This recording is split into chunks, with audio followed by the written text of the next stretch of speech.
જંબુસર તાલુકા પંચાયતમાં નહાર ગામના તળાવના ઠરાવ રદ કરવા મામલે સુનાવણી હાથ ધરવામાં આવી। ટીડીસી હાર્દિક એમ રાઠોડે 7 દિવસમાં જવાબ આપવા આદેશ કર્યો। નહાર ગામના ગામ તળાવના ઠરાવને રદ કરવા બાબતે થયેલી અરજી અંગે તાલુકા પંચાયત કચેરી જંબુસર ખાતે મહત્વની સુનાવણી યોજાઈ હતી।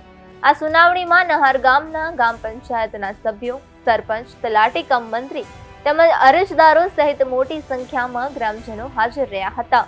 તાલુકા વિકાસ અધિકારીના હસ્તે યોજાયેલી આ રજૂઆતમાં ગામના તળાવના ઠરાવ અંગે વિગતવાર ચર્ચા કરવામાં આવી હતી।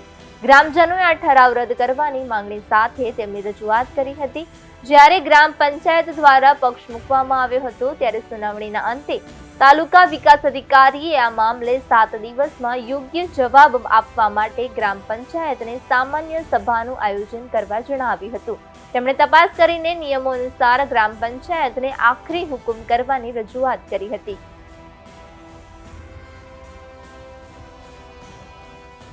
મારા ઘરે સંડાસની કુંવારી મેં 3 થી 4 કુંવારી ખોદાઈ, પણ તળાવના કારણથી મારા કુવાને પાણી આવી જાય છે। મારા ઘરમાં તો કેટલા બધા સભ્ય છે, મારી 5 છોકરીઓ છે, 5 છોકરીઓ લઈને કઈ સંડાસ જવા બહાર લઈને જાઉં?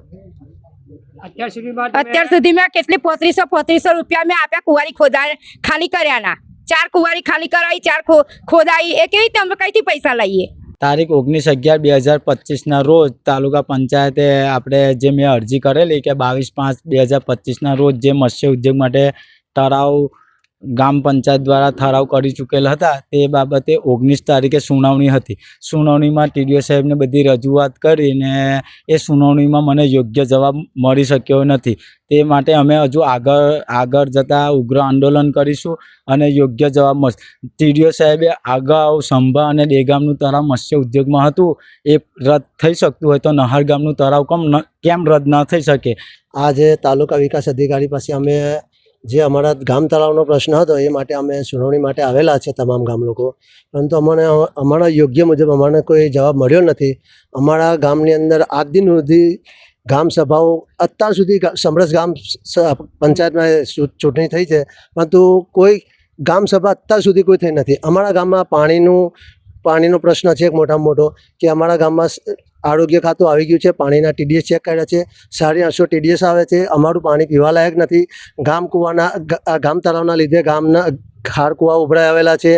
જંબુસર તાલુકા પંચાયત ખાતે નહાર ગ્રામ પંચાયતથી શ્રી અમિત કુમાર છત્રસિંહ મકવાણાજીએ ગ્રામ પંચાયતમાં ગામ તળાવ ભાડે આપવા બાબતે એક ઠરાવ થયેલો હતો। એ ઠરાવ ચેલેન્જ કરવા માટેની અપીલ તાલુકા પંચાયત ખાતે દાખલ કરવામાં આવેલી હતી, જેના સંદર્ભમાં આજે તાલુકા પંચાયત ખાતે સુનાવણી રાખવામાં આવી અને સુનાવણીમાં બંને પક્ષોને સાંભળવામાં આવ્યા। એક પક્ષ હતો જેમણે અપીલ દાખલ કરી હતી, એ પક્ષ તરફથી આશરે 120 થી 150 માણસ આજે હાજર રહ્યું છે, જે ગામ લોકો છે। ગામ લોકોને તળાવમાં ગંદકી બાબતે ખૂબ જ મોટી આપણે પરેશાની થઈ છે। એમના શૌચાલયો, એમના ખેતરોમાં પાણી જે તળાવનું ફ્લો વધી જવાથી બેક મારે છે અને એમને ગંદકીની પારવાર એક સમસ્યા છે, એમનો સામનો કરવો પડી રહ્યો છે। એ સંદર્ભે આપણે જે ઠરાવ થયો છે એ ઠરાવની લીગલિટી બી પંચાયત ધારા 1993ના નિયમો પ્રમાણે ચેક કરી છે અને ટૂંક સમયમાં આપણે એનો નિર્ણય પણ આપીશું। આ સાથે સાથે તાલુકા આરોગ્ય અધિકારી શ્રી કે જેમને આપણા ગામના એક તો લીમડા ફળ્યું છે, એક નવી નગરી છે, એક લીંબાચા ફળ્યું છે, ત્યાં પીવાના પાણીના સેમ્પલ લેવા માટેનો આપણે અહીંથી એમને સૂચના આપવામાં આવી છે। સાથે સાથે મત્સ્ય ઉદ્યોગ કમિશનની કચેરી કે જિલ્લા પંચાયત ભરૂચ ખાતે અધિકારીશ્રીને આ તળાવના નિયમ અનુસાર કેજારા પર આપવામાં આવ્યું છે કે કેમ એ અંગેનો અહીંથી એક એમને પત્ર વ્યવહાર બી કરવામાં આવશે। સાથે સાથે તાલુકા પંચાયત કચેરી દ્વારા આજે કે નહાર ગામમાં પીવાના પાણીની તેમજ કે વાપરવાના પાણીની જે સમસ્યા ઊભી થઈ છે એ સંદર્ભે અત્રેથી બનતા એટલા તમામ પ્રયાસો કરવામાં આવશે।